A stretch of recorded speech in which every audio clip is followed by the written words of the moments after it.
Hey friends, it's me, your girl Kristen Denise, also known as KD, here with day 16 of Black History Month. And as always, I'm super excited about who we're going to talk about. Another amazing, formidable, dynamic Black woman, and that is Mrs. Fannie Lou Hamer. Now, if you haven't heard of Fannie Lou Hamer, where you been?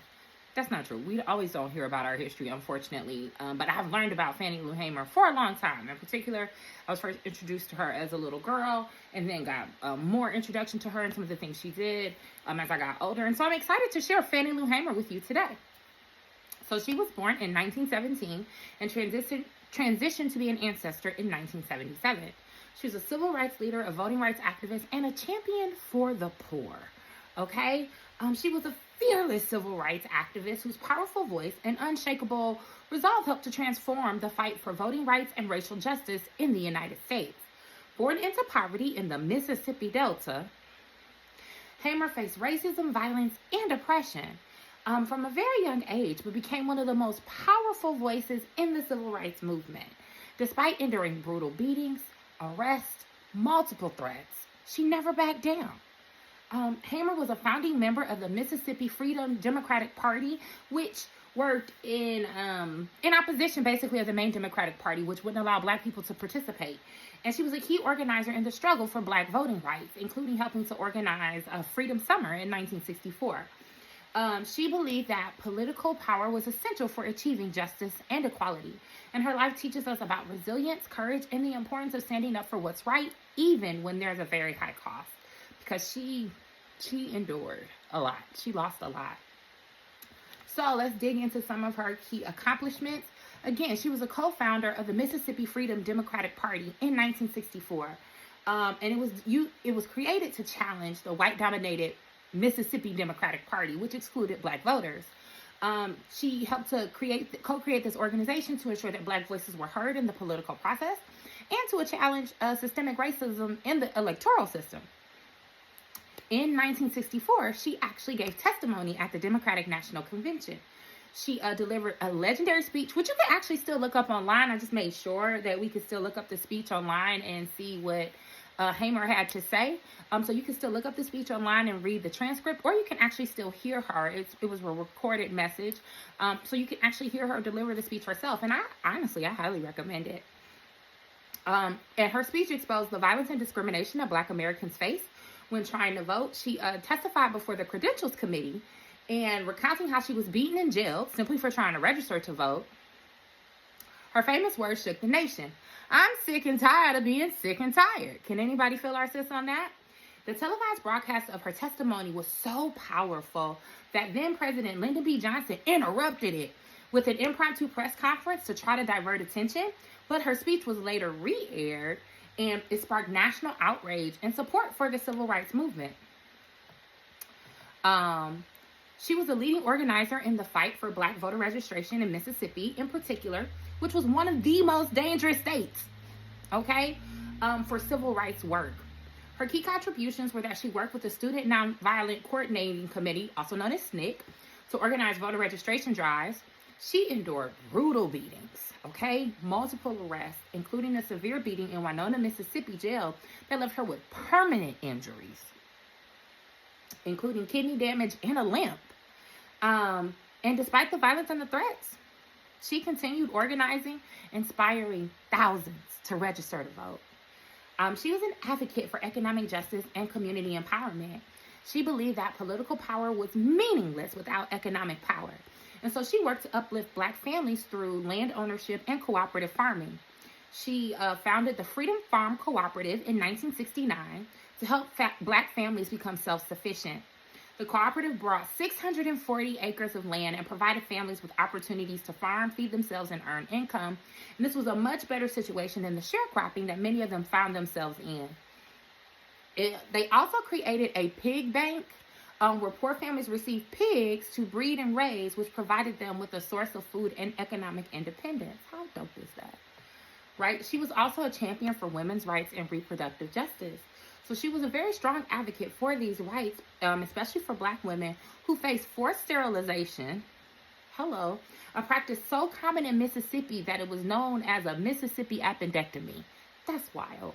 In 1961, during surgery to remove a tumor, Hamer was forcibly sterilized without her consent, which left her unable to ever have children. And she became a vocal critic of this practice and fought for women's reproductive rights, especially in poor Black communities. Her activism reached far beyond Mississippi. She became a national spokesperson for the civil rights movement and an advocate for human rights. She spoke at colleges, churches, rallies across the country, inspiring people to join the movement. And she also helped to organize the historic Freedom Summer of 1964, where volunteers from across the country came to Mississippi to register Black voters. In 1969, she traveled to the World Council of Churches Conference in Switzerland and connected the civil rights movement to global struggles for justice and human rights.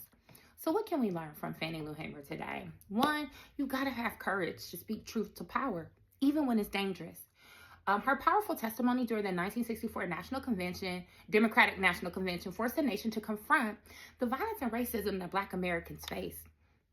Telling the truth, even when it's uncomfortable, is a powerful act of resistance. Today, we still need to make sure we are speaking out against injustice, even if your voice shakes.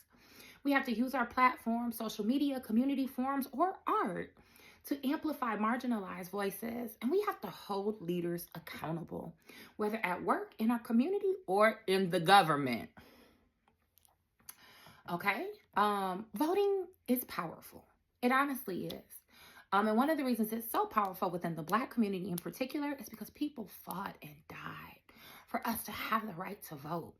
Hamer's life was a testament to the power of the vote. She endured beatings, arrests, threats to her life and her family because she understood that voting was a key to power and change.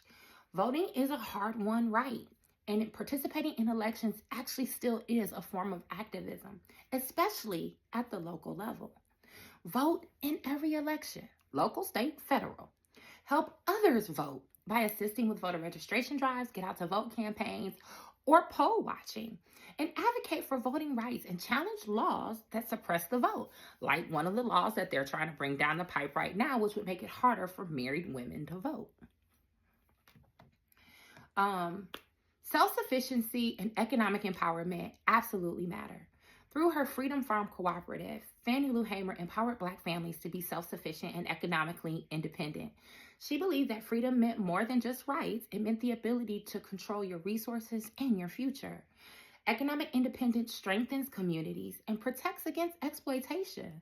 We can help do this today by remembering to support Black-owned businesses and cooperatives, invest in our communities through mentorship, mutual aid, and local entrepreneurship, and learn about financial literacy and teach others how to build wealth and self-sufficiency. There is power in community and collective action. Hamer worked with organizations like SNCC, CORE, and the Mississippi Freedom Democratic Party, showing that movements are strongest when people unite for a common cause. Real change really will happen through collaboration and collective effort. Make sure you join or support community organizations that are fighting for justice in the areas that you care about. Work with others to address issues in your local community, whether it's voter rights, housing justice, or education reform. And participate in mutual aid networks that directly support those that are in need. Resilience. Despite enduring horrific violence, discrimination, and epic loss, Hamer never stopped fighting for justice. She faced setbacks, but her persistence paved the way for future generations. Progress is often slow and met with resistance, but resilience creates change. Stay committed to causes you believe in, even when you face challenges. And let's be clear, we're facing a lot of challenges right now. Don't give up when change feels slow. Every action does add up. And celebrate small victories, okay? Celebrate those things and use setbacks as fuel to keep going. Fannie Lou Hamer was more than an activist. She was a warrior for justice whose life reminds us that ordinary people can do extraordinary things. She fought not only for voting rights, but also for economic justice, women's rights, and human dignity. Her legacy absolutely challenges us to use our voices boldly to speak against injustice, fight for voting rights and equal representation, invest in our communities and support economic empowerment, work collectively for change, and to stay resilient no matter the obstacles. In her own words, when I liberate myself, I liberate others. If you don't speak out, ain't nobody gonna Ain't nobody going to speak out for you. Hello. Thank you so much, Fannie Lou Hamer, for all that you have done and for the many ways that your legacy can still inspire us today. Now, with that being said, remember, do what you need to do to be more than okay, because you deserve to be more than okay. And absolutely do what you need to do to live a life you love, because you absolutely deserve to live a life you love. I love you. See you tomorrow.